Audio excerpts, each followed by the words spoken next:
नमस्कार, क्यूज के इस ऑनलाइन प्लेटफॉर्म पर आप सभी का हार्दिक अभिनंदन और स्वागत है। मैं उम्मीद करता हूँ आप सभी स्वस्थ होंगे, मस्त होंगे और निरंतर अपने स्वाध्याय में व्यस्त होंगे। हम राजस्थान की राज्य व्यवस्था पढ़ रहे थे, इसके अंदर पहले हमने राजस्थान के प्रमुख पदाधिकारियों को लेकर के चर्चा कर ली थी और उनसे जो भी क्वेश्चंस पूछे जाते हैं करंट से लेकर के उन सभी प्रमुख पदाधिकारियों की चर्चा हमने पिछली कक्षा के अंदर कर ली थी। आज हम इसी को आगे बढ़ाते हुए आज एक नए टॉपिक के साथ में चर्चा करेंगे जिसका नाम है राज्यपाल। क्या नाम है? राज्यपाल। तो हम राजस्थान की राज्य व्यवस्था की आज दूसरी क्लास को अध्ययन करने जा रहे हैं। तो आज हमारी होने वाली है दूसरी क्लास। दूसरी क्या? हम तो ये सीधा डालें राज्यपाल। क्या हम किसको पढ़ने वाले हैं? राज्यपाल को।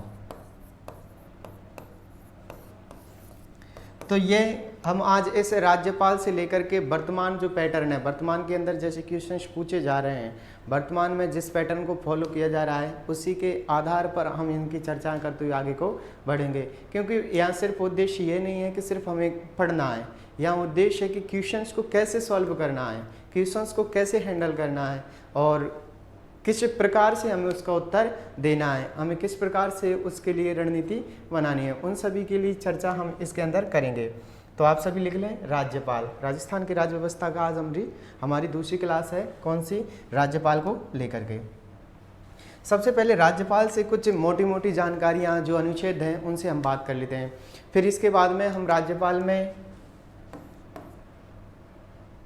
राज्यपाल के अंदर पहले तो हम इसके जो महत्वपूर्ण अनुच्छेद हैं, महत्वपूर्ण अनुच्छेद को लेकर के बात करेंगे।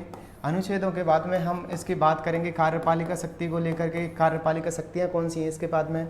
फिर बात करेंगे न्यायपालिका शक्ति, यानी इसके पास में न्यायपालिका की कौन कौन सी शक्ति प्राप्त हैं और कौन से अनुच्छेद के अंदर है। फिर है विधायी शक्तियाँ, क्योंकि आजकल जो पैटर्न फॉलो किया जा रहा है वो यही किया जा रहा है कि निम्न में से राज्यपाल की विधायी शक्ति है या नहीं है, या कार्यपालिका या न्यायपालिका की शक्ति है या नहीं है। और फिर तीसरी आती है स्वविवेकीय, स्वविवेकीय। तो आज हम राज्यपाल को बिल्कुल पूर्णतः अच्छी तरीके से पढ़ेंगे। राज्यपाल को पढ़ने से पहले हम राज्य व्यवस्था के बारे में जानेंगे कि राज्य सरकार के कितने अंग होते हैं, राज्य सरकार किन किन से मिलकर के बनी होती है, तो उन सभी की चर्चा हम करेंगे। तो चलिए, सबसे पहले राज्य सरकार। क्या? राज्य सरकार। राज्य सरकार के तीन हैं। क्या? कार्यपालिका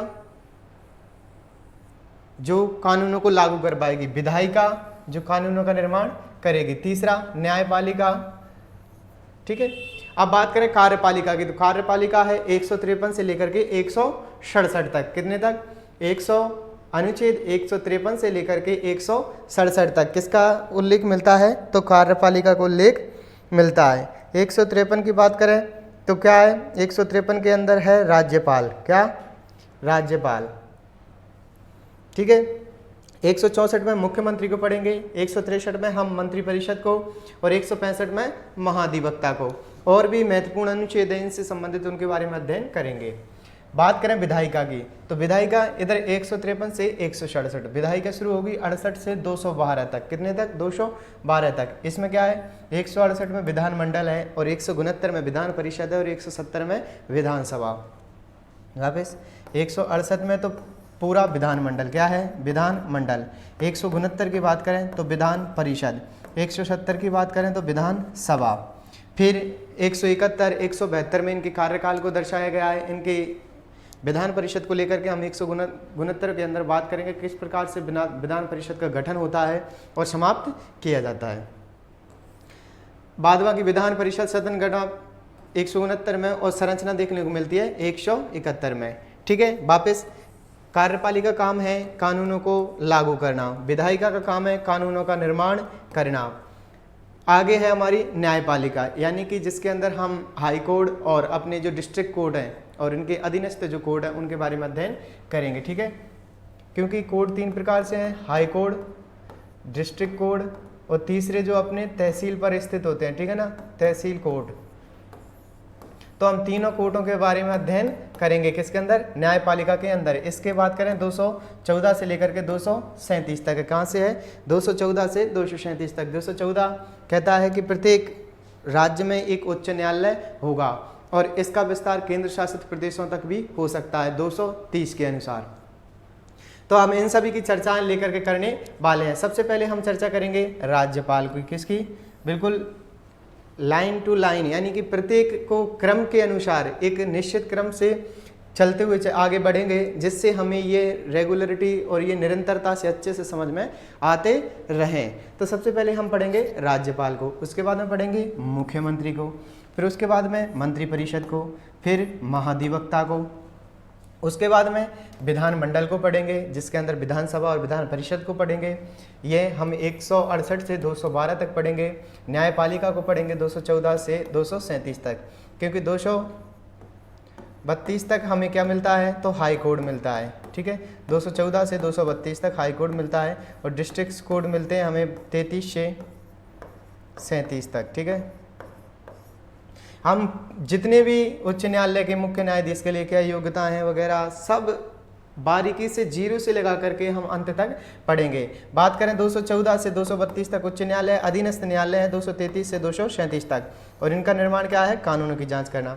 यानी विधायिका के द्वारा अगर कोई कानून बनाया गया है और उसे कार्यपालिका के द्वारा क्रियान्वयन किया गया है और फिर न्यायपालिका उनकी समीक्षा करती है कि किस प्रकार से कोई सा कानून गलत तो नहीं है। तो सबसे पहले लिखें आप राज्य सरकार, और राज्य सरकार के 3 अंग लिखें, कार्यपालिका, कार्यपालिका में लिखें अनुच्छेद 153 से 167, बिल्कुल सेम टू सेम ऐसे ही लिख लें आप, जिससे क्या है आपको आसानी होगी समझने में कि कौन से अनुच्छेद के अंदर कौन सी वर्णित बातें वर्णित है।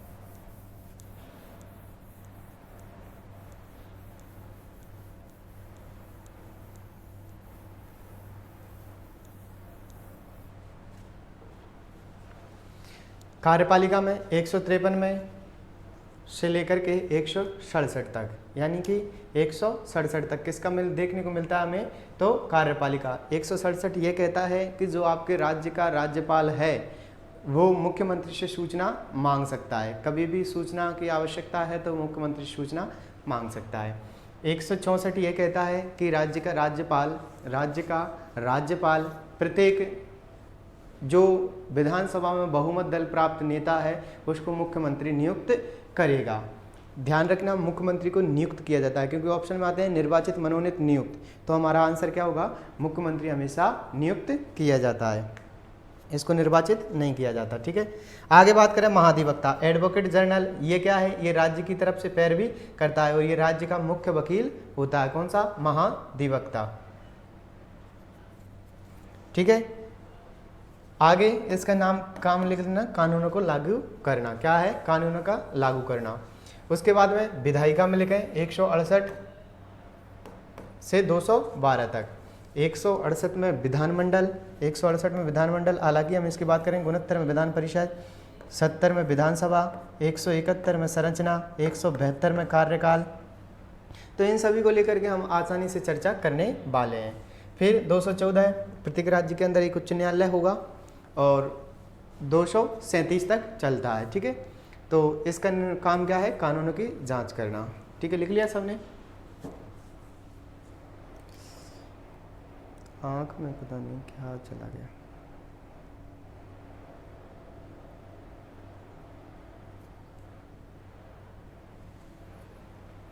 लिख लिया, चले आगे। तो हम सबसे पहले राज्यपाल को लेकर के बात करने वाले हैं, किसको लेकर के, राज्यपाल को। तो आप डाल लें राज्यपाल, क्या, राज्यपाल। तो राज्यपाल से पहली मोटी मोटी बातें कर लेते हैं हम, इसके बाद में अनुच्छेदों के अनुसार पढ़ेंगे, क्योंकि कभी कभी पूछ लेता है, ये राज्य का प्रथम नागरिक होता है, राज्य का प्रथम नागरिक यानी फर्स्ट सिटीजन ऑफ स्टेट कौन होता है, राज्य का प्रथम नागरिक होता है, ठीक है। आगे ये कार्यपालिका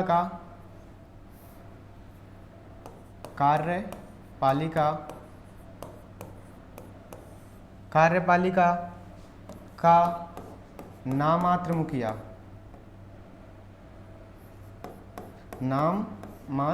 मुखिया क्योंकि वास्तविक शक्तियां किसके हाथों में होती हैं, तो वास्तविक शक्तियां मुख्यमंत्री के हाथों में होती हैं। तो कार्यपालिका का नाममात्र मुखिया कौन कहलाता है, तो वो कहलाता है राज्यपाल। ठीक है, आगे ये राज्य भवन का हकदार होता है। जो भी राज्यपाल बनता है वो राज्य भवन का हकदार होता है। ठीक है, तो राज्य भवन का हकदार होता है, कार्यपालिका नाममात्र मुखिया होता है और राज्य का प्रथम नागरिक होता है, और समस्त राज्य की कार्यपालिका इसके अंदर निहित होती हैं। कार्यपालिका शक्तियां राज्यपाल में निहित होती हैं।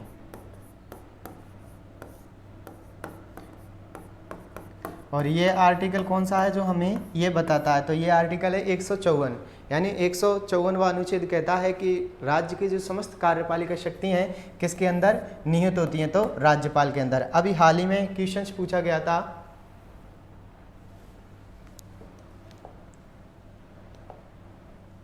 कि देश की समस्त कार्यपालिका शक्तियां, देश की समस्त कार्यपालिका शक्तियां, देश की समस्त कार्यपालिका शक्तियां किस में निहित होती हैं,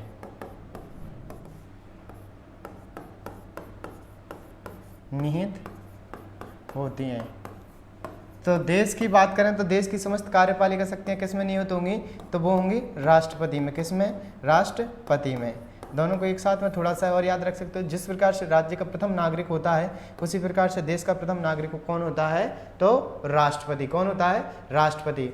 ये भी कार्यपालिका का नाममात्र मुखिया होता है, ये भी कार्यपालिका का नाममात्र मुखिया होता है, क्योंकि वास्तविक शक्तियां प्रधानमंत्री के हाथ में होती हैं। यहाँ लिख सकते हो आप वास्तविक शक्तियां सीएम में,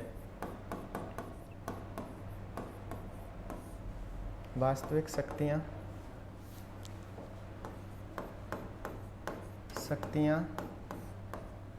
सीएम में, यानी जो वास्तविक शक्तियां वो सीएम में निहित होती हैं। ये भी क्या होता है, ये भी देश का प्रथम नागरिक होता है, देश का प्रथम नागरिक।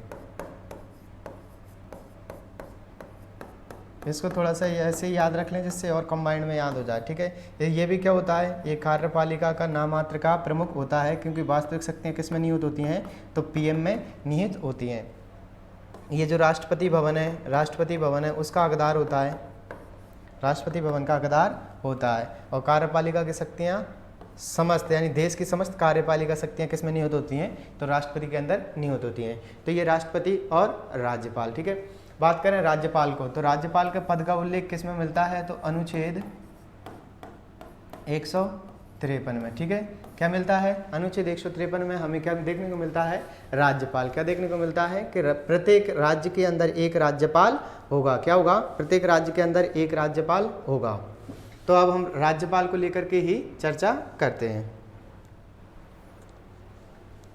और थोड़ी सी जानकारियाँ ये कि राज्यपाल को हमेशा नियुक्त राष्ट्रपति के द्वारा किया जाता है, और राष्ट्रपति भी किसकी सलाह से करता है, तो मंत्रिपरिषद की सलाह से।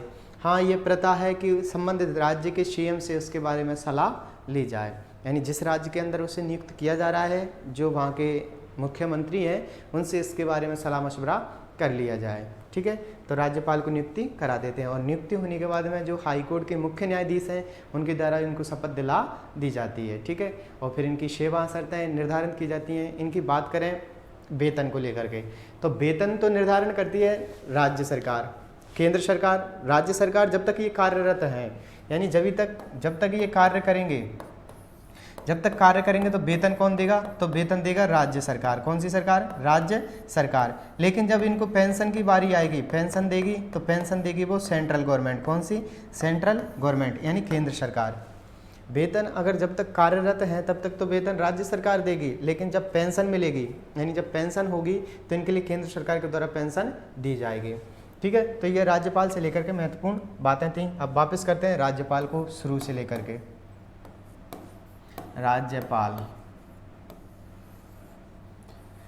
राज्यपाल को लेकर के बात करते हैं, तो राज्यपाल का अनुच्छेद कौन सा है जिसमें राज्यपाल शब्द लिखा गया, तो अनुच्छेद है 153। क्या है, 153। 152 में राज्य शब्द की परिभाषा है, 151 में अंतर्राष्ट्रीय संबंध है। ठीक है, तो 153 में क्या लिखा गया है? 153 के अंदर लिखा गया है कि प्रत्येक राज्य में एक राज्यपाल होगा। पहले नॉर्मल से पढ़ लेते हैं, फिर इनकी डेफिनेशन बाद में लिखेंगे। राज्यपाल पद, राज्यपाल पद का उल्लेख किसमें किया गया है? 153 में। बात करें अनुच्छेद 154, अनुच्छेद 154, अनुच्छेद 154 क्या कहता है कि ये कार्यपालिका का प्रधान होगा। क्या होगा? कार्यपालिका का प्रधान होगा। कौन? तो राज्यपाल। समस्त राज्य की समस्त कार्यपालिका, हम लैंग्वेज को बाद में भी लिखेंगे, पर ये याद रखना कार्यपालिका का प्रधान होगा। नेक्स्ट बात करें 155 में, 155 में इसकी नियुक्ति यानी राज्यपाल की नियुक्ति कैसे की जाएगी, तो नियुक्ति से संबंधित बातें किस में लिखी गई हैं? तो 155 के अंदर लिखी गई हैं।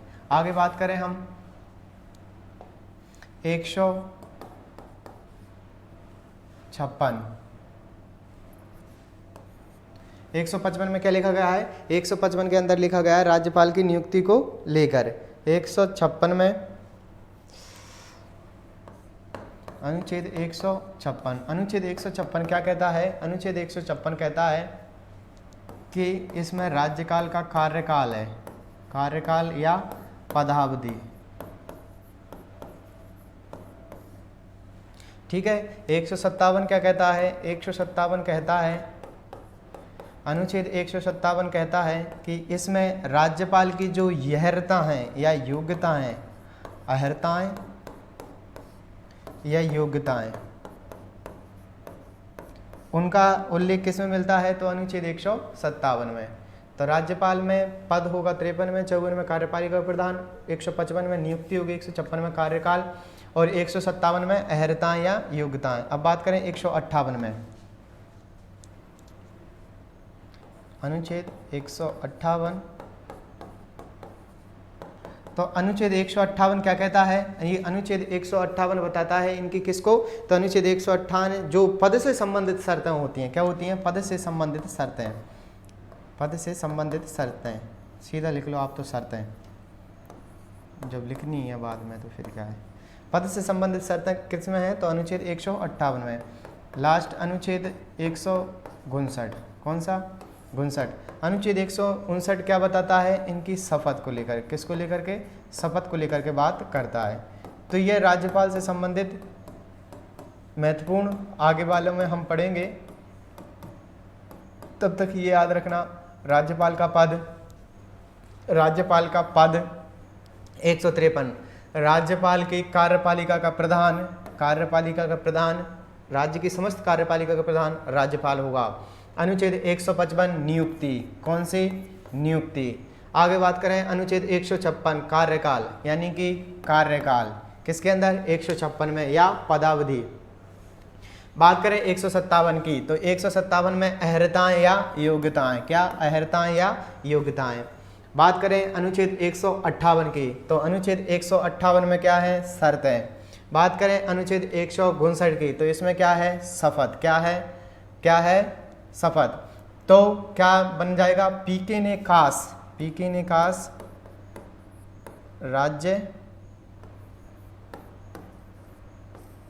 राज्यपाल के पैर छुए होते, या कुछ भी लिख लेना, बस ये याद रखना पीके ने कास राज्यपाल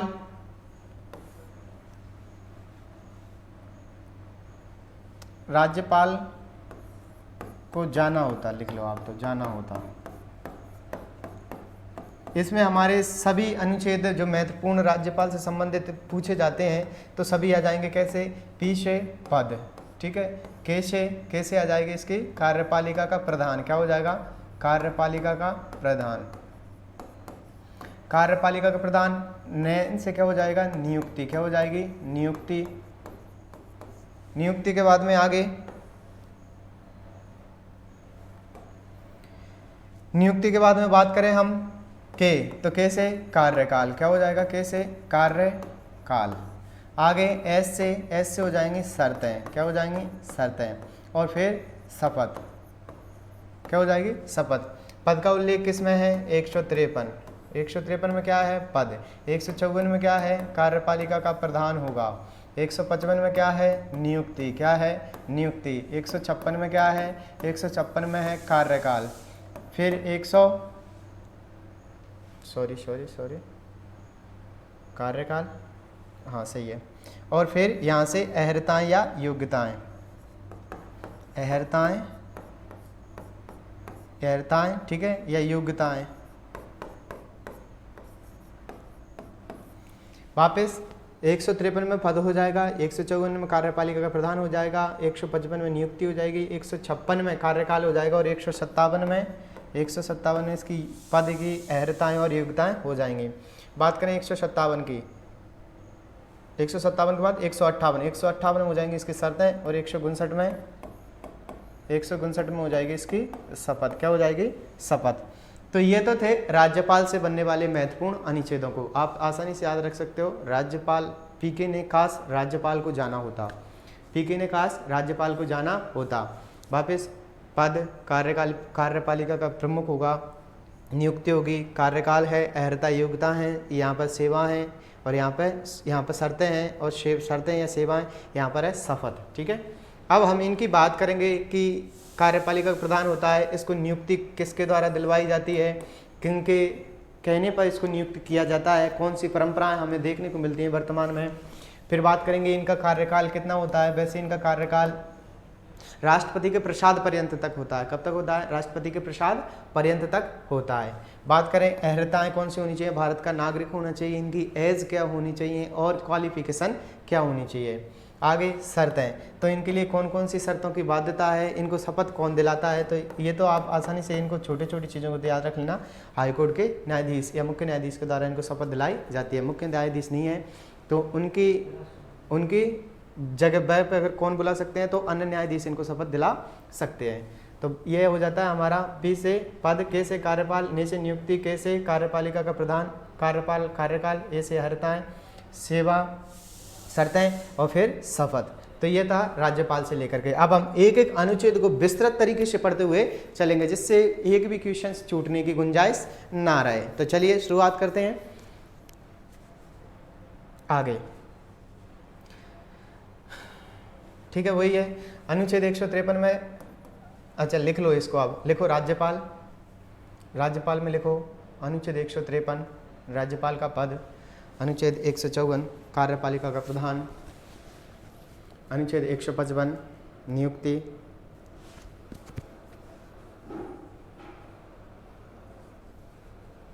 लिख लिया 155 राज्यपाल की नियुक्ति, 157 में नियुक्ति, 156 में कार्यकाल या पदावधि, 157 में योग्यताएं,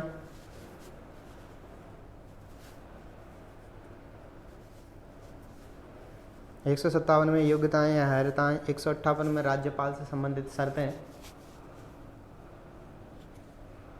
और 159 में शपथ या प्रतिज्ञान। ठीक है, लिख लिए, इसको लिख लेना आप ट्रिक को।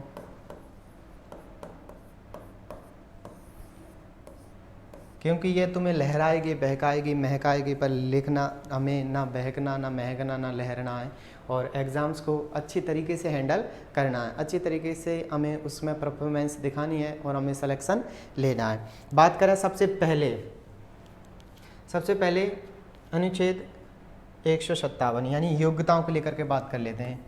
अनुच्छेद 157 क्या कहता है? तो अनुच्छेद 157 कहता है कि राज्यपाल की कौन कौन सी योग्यताएं होनी चाहिए। जब किसी व्यक्ति को राज्यपाल बनना है तो उसके लिए योग्यताएं क्या होनी चाहिए या अहर्ताएं क्या होनी चाहिए। तो क्या होना चाहिए, इसके लिए दो शर्तें लिखी गई हैं कि एक तो वो भारतीय नागरिक हो, यानी भारत का नागरिक।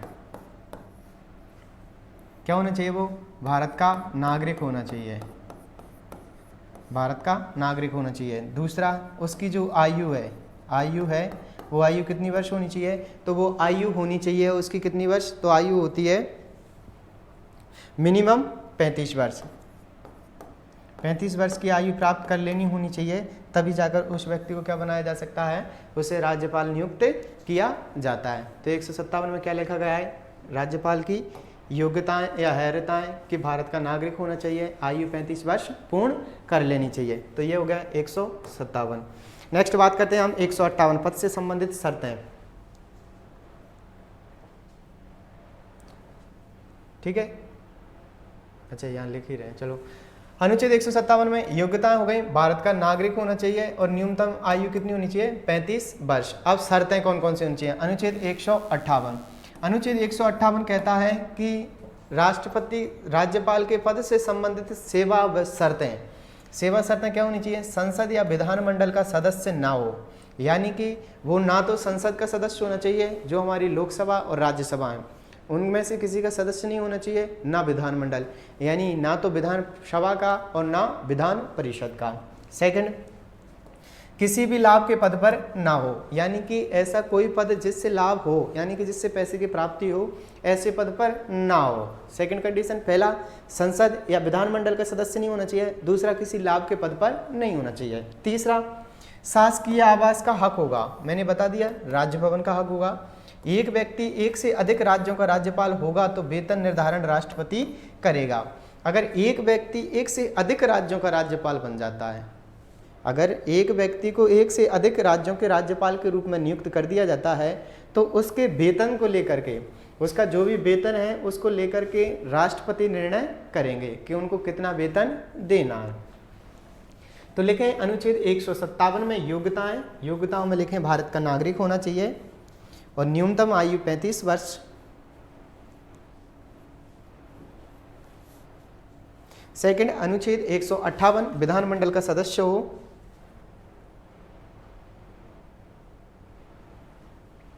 लिखें अनुच्छेद 158 विधानमंडल या संसद का सदस्य ना हो, विधानमंडल या संसद का सदस्य नहीं होना चाहिए। ठीक है, आगे, किसी भी लाभ के पद पर ना हो,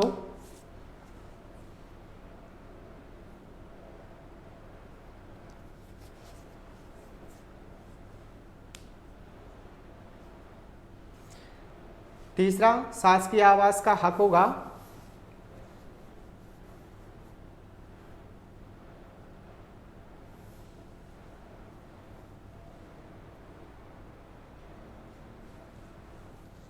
और चौथा है, एक व्यक्ति एक से अधिक राज्यों का राज्यपाल होगा तो वेतन का निर्धारण राष्ट्रपति करेगा। ठीक है, इससे संबंधित शर्त से संबंधित दो बाद देखने को मिलते हैं हमें, कौन कौन से, लाभ से संबंधित, किससे, लाभ के पद से, लाभ के पद से संबंधित दो बात देखने को मिलते हैं। पहला तो कांता खतूरिया बनाम, कांता खतूरिया बनाम माणिक चंद सुराणा, माणिक चंद सुराणा। पहला कौन सा देखने को मिलता है, तो पहला देखने को मिलता है कांता खतूरिया बनाम माणिक चंद्र सुराणा। इसकी बात करें तो ये कब का था, 1669 का। कब का था, कब का था, सॉरी 1969 का। कौन सा, कांता खतूरिया बनाम माणिक चंद्र सुराणा, कब का था, 1969 का। ये किससे संबंधित था, ये लाभ के पद से संबंधित था। किससे संबंधित था, लाभ के पद से, यानी कि यहाँ पर यह था कि कौन से पद को लाभ के अंदर सम्मिलित किया जाए और किस पद को लाभ के अंदर सम्मिलित ना किया जाए, उसको लेकर के एक पहला वाद विवाद होता है। कौन सा, कांता खतूरिया बनाम माणिक चंद्र सुराणा विवाद। आगे होता है एक और जो होता है जया बच्चन, कौन सा, जया बच्चन बनाम भारत संघ। दूसरा वाद, ये तो पहला वाद हो गया। और सेकंड वाद, सेकंड वाद होता है जया बच्चन बनाम भारत संघ, जया बच्चन बनाम भारत संघ। कौन सा, जया बच्चन बनाम भारत संघ। इसकी बात करें जया बच्चन बनाम भारत संघ की, तो ये 2007 का है। कब का है, 2007 का। ये भी किससे संबंधित था, तो ये भी लाभ के पद से। अब पहले बात कर लेते हैं बाद क्या होता है। तो बाद, जैसे जया बच्चन, जया बच्चन वर्सेज जया बच्चन वर्सेज भारत संघ, यानी कि वो भारत के खिलाफ था। किसके खिलाफ था? भारत के खिलाफ। भारत के खिलाफ से तात्पर्य यानी भारत के विपक्ष में, यानी उन्होंने भारत की जो गवर्नमेंट थी उसको चुनौती देते हुए कहा था कि निम्न में से किस पद को तुमने लाभ के अंदर सम्मिलित किया है और किसको नहीं किया है। और अगर आपने किसी पद को लाभ के अंदर सम्मिलित किया है तो उसका आधार क्या रखा है, उसका बेस क्या है, तो ये होता है वाद, यानी कि उसके खिलाफ।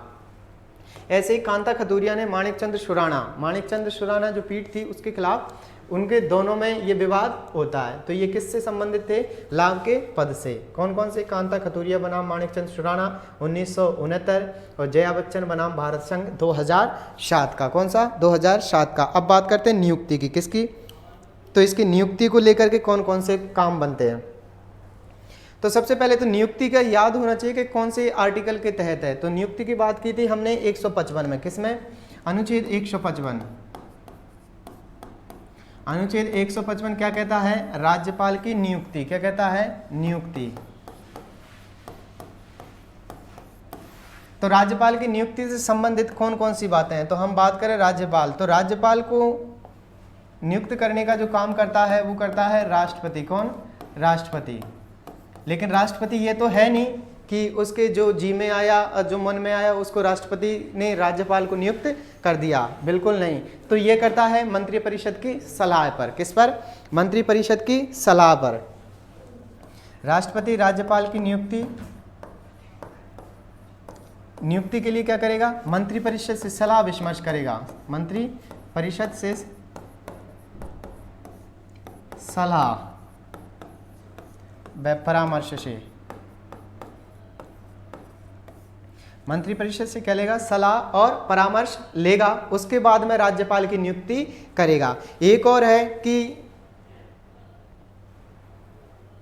इसकी नियुक्ति से संबंधित एक दो फैक्ट्स और बनते हैं कि जो संबंधित राज्य का राज्यपाल है उससे भी इसके बारे में चर्चा ली जाती है। यानी ये परंपराएं। और दूसरी ये है कि उस राज्य के राज्यपाल को किसी व्यक्ति जो मूल निवासी है किसी राज्य का, उसे राज्यपाल नियुक्त नहीं किया जाता। सेकंड कंडीशन ये होती है कि वो जब ये नियुक्ति की बात चलती है तो राष्ट्रपति के द्वारा एक वारंट जारी किया जाता है, यानी कि अधिपत्र। राष्ट्रपति क्या करते हैं? एक अधिपत्र जारी करते हैं। अधिपत्र को हम बोलते हैं वारंट। क्या बोलते हैं? वारंट। जब ये वारंट अधिपत्र भेज करके राज्य के अंदर भेजा जाता है तो राज्य का जो मुख्य सचिव होता है, मुख्य सचिव इस वारंट को पढ़ करके सुनाता है। क्या करता है? मुख्य सचिव का कार्य होता है कि राष्ट्रपति के द्वारा भेजे गए वारंट को सभी के सामने प्रस्तुत करना या उसे सुनाना।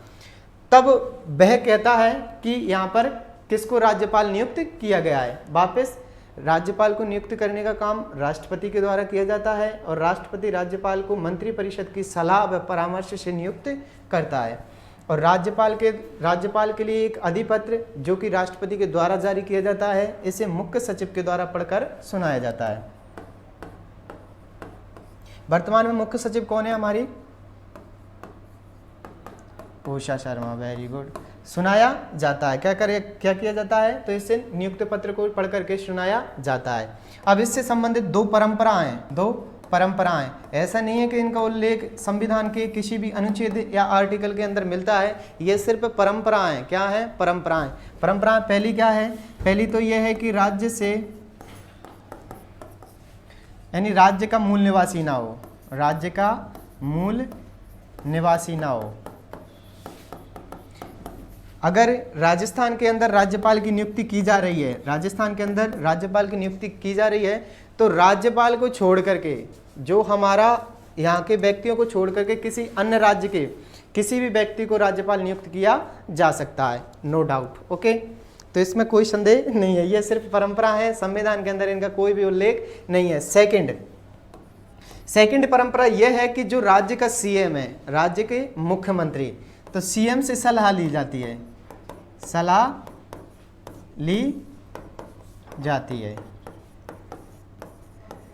जो संबंधित राज्य का सीएम है उससे सलाह ली जाती है। और दूसरा क्या है? राज्य का मूल निवासी ना हो। जिस प्रकार से उदाहरण के लिए अगर कोई व्यक्ति राजस्थान के अंदर राज्यपाल नियुक्त करना है या राज्यपाल बनाया जाना है तो उसे राजस्थान का मूल निवासी नहीं होना चाहिए, अदर किसी भी स्टेट का हो तो उसे राज्यपाल नियुक्त किया जा सकता है। दूसरी परंपरा, जो हमारे मुख्यमंत्री है यानी संबंधित राज्य के मुख्यमंत्री से क्या ले ली जानी चाहिए, शपथ। वापस नियुक्ति में क्या पढ़ा, नियुक्ति हेतु राष्ट्रपति के द्वारा एक अधिपत्र जारी किया जाता है और राष्ट्रपति जो राज्यपाल की नियुक्ति है उसे मंत्रिपरिषद की सलाह व परामर्श से करता है। इसके लिए अधिपत्र या वारंट जारी किया जाता है जिसे मुख्य सचिव पढ़ करके सुनाता है। परंपराएं दो है, राज्यपाल का मूल निवासी नहीं हो और सीएम से सलाह ली जाती है, यानी संबंधित राज्य का जो सीएम है जहां पर राज्यपाल नियुक्त होना है उससे सलाह ली जाती है। क्या की जाती है, सलाह ली जाती है। अब बात करते हैं हम शपथ की, किसकी, राज्यपाल की शपथ। ये लिख लिया क्या, चलो लिखो।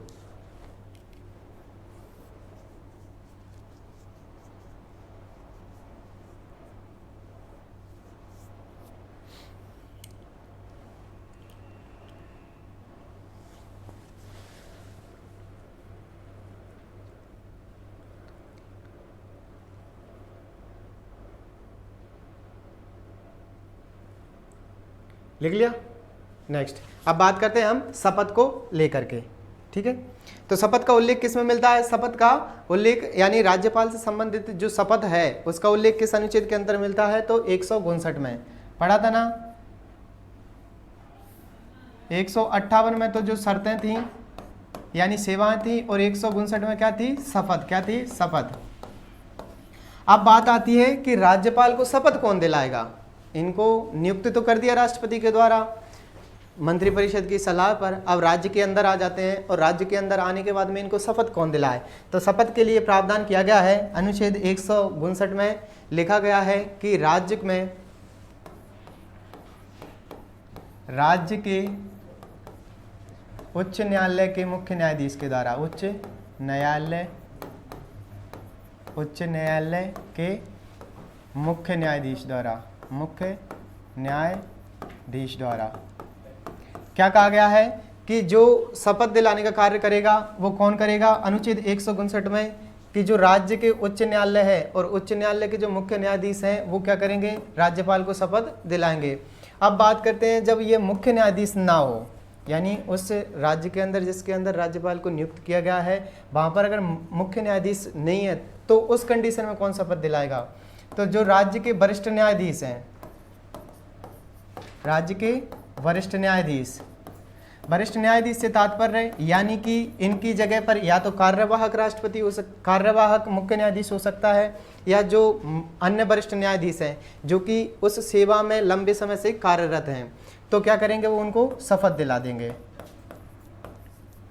वापिस अनुच्छेद 159 कहता है कि राज्यपाल को शपथ कौन दिलाएगा, तो राज्यपाल को शपथ राज्य के संबंधित राज्य के उच्च न्यायालय के जो मुख्य न्यायाधीश हैं उनके द्वारा शपथ दिलाई जाएगी, और अगर उच्च न्यायालय के मुख्य न्यायाधीश नहीं है तो वरिष्ठ न्यायाधीश के द्वारा शपथ दिलाई जाती है। तो ये कौन सा कहता है, अनुच्छेद 159। आगे बात करें हम, तो अभी तक हमने किससे से संबंधित चर्चाएं कर ली, इनकी योग्यता को लेकर के चर्चा कर ली, भारत का नागरिक होना चाहिए, न्यूनतम आयु 35 वर्ष होनी चाहिए। इसके बाद में चर्चा की थी इनकी नियुक्ति को लेकर, तो नियुक्त किसके द्वारा किया जाता है, इनको नियुक्ति राष्ट्रपति के द्वारा किया जाता है और राष्ट्रपति एक अधिपत्र या वारंट जारी करता है और वो से मुख्य सचिव पढ़ करके सुनाता है। राष्ट्रपति इनको नियुक्त करने से पहले सब केंद्रीय मंत्रिपरिषद की सलाह परामर्श करता है, उसके बाद में इन्हें जब राज्य के अंदर भेजा जाता है तो जो मुख्य सचिव है और जो वहाँ के संबंधित राज्य के सीएम है उनसे सलाह ली जाती है और राज्य का मूल निवासी नहीं होना चाहिए। दो परंपराएं देखने को मिलती हैं। इसके बाद में हमने देखा था इनकी शर्तों को लेकर के, शपथ को लेकर के, शपथ का प्रावधान हाईकोर्ट का मुख्य न्यायाधीश या अन्य न्यायाधीश के द्वारा इनको शपथ दिलाई जाती है। ठीक है, तो आप पहले शॉर्ट्स नोट्स बना लें, ठीक है, राज्यपाल को लेकर के।